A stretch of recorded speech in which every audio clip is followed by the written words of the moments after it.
नमस्कार श्रोताओं, आज आप लोगों को सुनाने जा रही हूँ कहानी छलकती हुई जज्बातें भाग 21। बड़ी देर तक कमरे के बाहर खड़े रहने के पश्चात मोहन अपनी तरफ से अंदर जाकर बत्ती जलाकर वहां पर बैठकर कुमार की आने की प्रतीक्षा करने लगा। ऐसे में बहुत देर के बाद कुमार खाना वगैरह साथ लेकर अपने कमरे में प्रवेश करता है, परंतु मोहन कुछ कहे बगैर चुपचाप रहा और कुमार की तरफ से किसी भी तरह की प्रतिक्रिया मिलने की इंतजार करता रहा। मगर बड़ी देर तक जब किसी भी तरह की प्रतिक्रिया नहीं मिली तो धीरे से मोहन पूछने लगा, भैया कुमार, यहाँ पर सब कुछ ठीक ठाक तो है ना? जवाब में कुमार कहता है, हाँ भैया, अब तक तो सब कुछ ठीक लग रही है, परंतु मुझे लग रहा है कि मानो आसमान में कुछ घने बादल जमी हुई है, जो कि किसी भी समय में तूफान के रूप में बदल सकती है।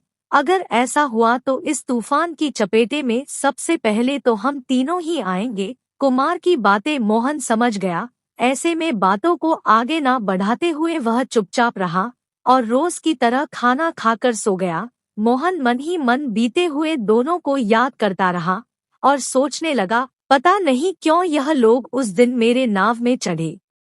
पता नहीं भगवान की क्या इच्छा है। अगर उस दिन मेरी तबीयत ढीला ना रही होती, अगर उस दिन मैं वहां राम जी के घाट पर ना गया होता, अगर उस दिन यह लोग मेरे बजाय किसी और के नाव में चढ़ते तो सुलोचना के साथ मेरी मुलाकात ना होती और हम दोनों के बीच प्यार ना पनपती, तो फिर आज ऐसा दिन भी ना आता। आज हम दोनों के जो हालात है, शायद ऐसा कभी ना होती। मोहन मन ही मन सोचते रहा, अगर ठीक से देखे तो हमारे प्यार को महज एक दुर्घटना ही कहा जा सकता। अगर उस रोज सुलोचना नदी में ना गिर जाती तो शायद हमारे बीच में ऐसा प्यार पनपने को मौका ही ना मिलता। उसी रात को ही मैं उन्हें सुल्तानपुर पहुंचा देता और वापस अपने घर में चल देता। रात को हम दोनों की नजरें ना मिलती तो भला एक दूसरे के प्रति आकर्षित कैसे होते। पता नहीं भगवान की क्या इच्छा है। ना घर न घाट का पता और दोनों में प्यार हो गई।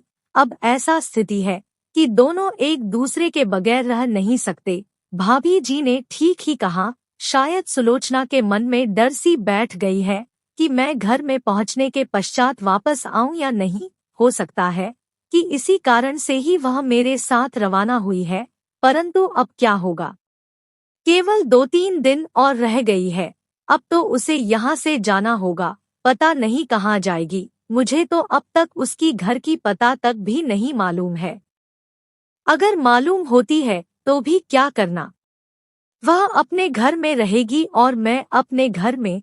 हमारी प्यार की कहानी यहाँ पर खत्म हो जाएगी। वह अपनी जीवन धारा में बहती चली जाएगी और समय के साथ साथ बहुत बड़ी जनता के मेले में गुम हो जाएगी और मैं उसकी यादों को अपने दिल में समेटकर इन विशाल जनता के भीड़ में गुम होता जाऊंगा।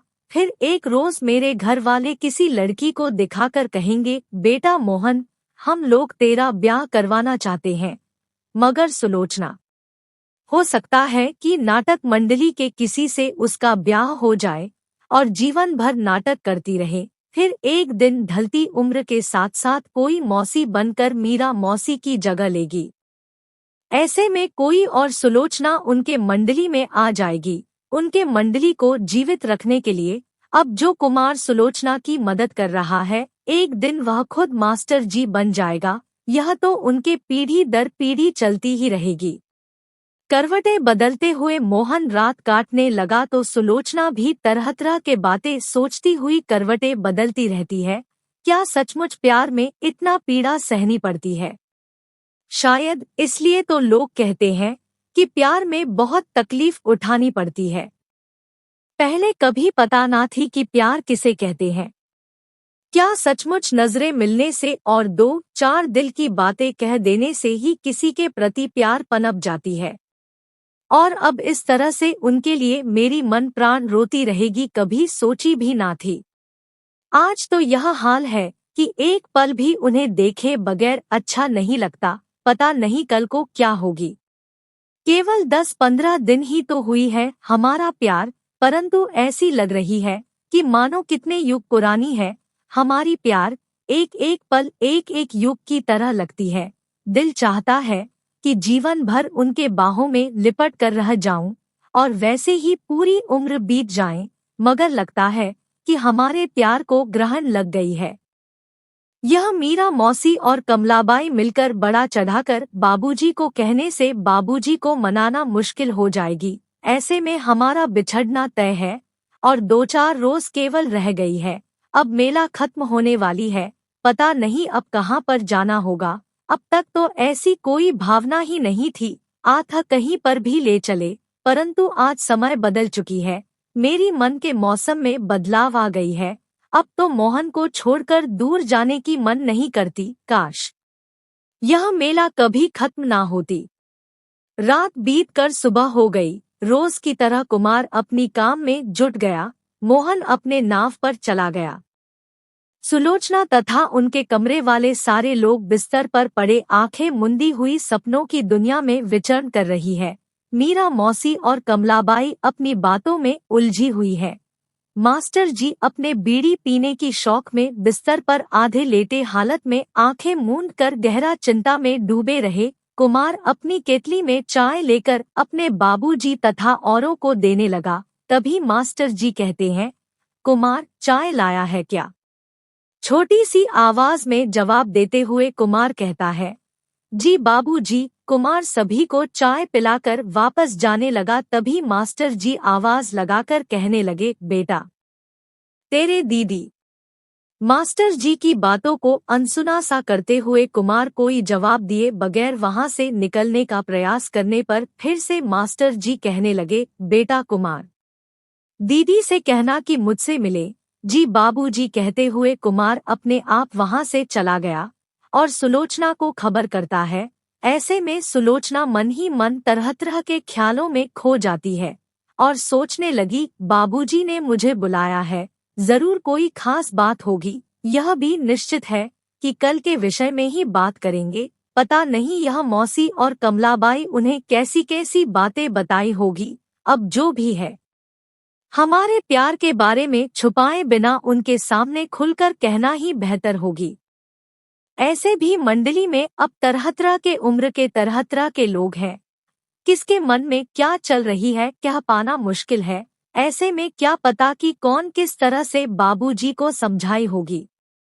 परंतु अब तो वह दिन आ गई है कि मुझे अपनी मन बात बाबूजी को बतानी होगी, चाहे कोई भी तरीके से क्यों ना हो, नहीं तो बहुत देर हो जाएगी। कल को हम लोगों को यहाँ से जाना होगा और यहाँ से जाने से पहले सारी बातें हो जाना ही अच्छा रहेगा। एक बार यहाँ से चले जाने के बाद सारी बातें हमारे लिए तकलीफ देह बनकर रह जाएगी। शंका भरी मन में सुलोचना अपनी बिस्तर छोड़ते हुए तैयार होकर धीरे धीरे मास्टर जी के कमरे में जाने लगी। तभी विदिशा कहने लगी, दीदी मैं भी तुम्हारे साथ चलूं? धीरे से जवाब देते हुए सुलोचना कहने लगी, रहने दे, मैं अकेली ही चलती हूँ। संदेह भरी आवाज में विदिशा कहने लगी, अगर बाबूजी ने कुछ कह दिया तो? जवाब में सुलोचना उसे सांत्वना देते हुए कहने लगी, कुछ कहेंगे ना, मारेंगे पीटेंगे थोड़ी ही ना, हमारे बाबूजी है, कुछ भी कह सकते हैं, तू इतना क्यों घबरा रही है? दुविधाओं भरे मन में सुलोचना धीरे धीरे मास्टर जी के कमरे में गई। तभी कुमार के नजर पड़ गई। ऐसे में कुमार धीरे से कमरे के बाहर दरवाजे पास खड़ा हो गया ताकि वहां खड़े सारी बातें सुन सके। मास्टर जी अपने ही बिस्तर पर बैठे कुछ किताबें पढ़ रहे थे। तभी सुलोचना दरवाजे पर खड़ी होकर धीरे से कहने लगी, बाबूजी आपने मुझे बुलाया? अपने चश्मे के ऊपर से देखकर मास्टर जी धीरे से कहने लगे, हाँ बेटा आजा, यहाँ बैठ जा। कहते हुए बगल वाली खाली बिस्तर की ओर इशारा किया। उस समय वहाँ पर और कोई नहीं था। सुलोचना बाबूजी के बगल में बिछाए हुए दूसरे बिस्तर पर बैठ गई, परंतु कुछ कहे बिना चुपचाप रही और अपने ही अंगुलियों को कुरेदने लगी। तभी मास्टर जी अपने किताबें बंद करते हुए तथा चश्मे को नीचे उतर कर रखते हुए कहने लगे, बेटा यह मैं क्या सुन रहा हूँ? किसी प्रकार जवाब दिए बगैर सुलोचना चुपचाप रह गई। तभी कुछ देर बाद मास्टर जी फिर से कहने लगे, बेटा मैं तुमसे कुछ कह रहा हूँ। ऐसे में अपनी सिर झुकाए हुए धीरे से सुलोचना कहती है, ऐसे तो कहने के लिए लोगों के पास बहुत सी बातें हैं, मगर आपने क्या सुना है मुझे क्या मालूम, और आपको किसने क्या कहा यह भी तो मुझे नहीं मालूम है। ऐसे में मैं कैसे बताऊं। मास्टर जी कुछ देर तक मौन रहकर सुलोचना के बातों को समझने की कोशिश करते रहे। फिर कुछ देर चुपचाप रहने का पश्चात धीरे से कहने लगे, उस दिन जो लड़का नाव चलाकर हम लोगों को यहाँ पर पहुँचाया था, वह लड़का मोहन रोज यहाँ पर आकर नाटक देखता है और रात को यहाँ पर कुमार के साथ रहता है और सुबह को चला जाता है। क्या यह बात सच है? समाप्त। कहानी के अगले भाग के लिए हमारे साथ बने रहिए। धन्यवाद।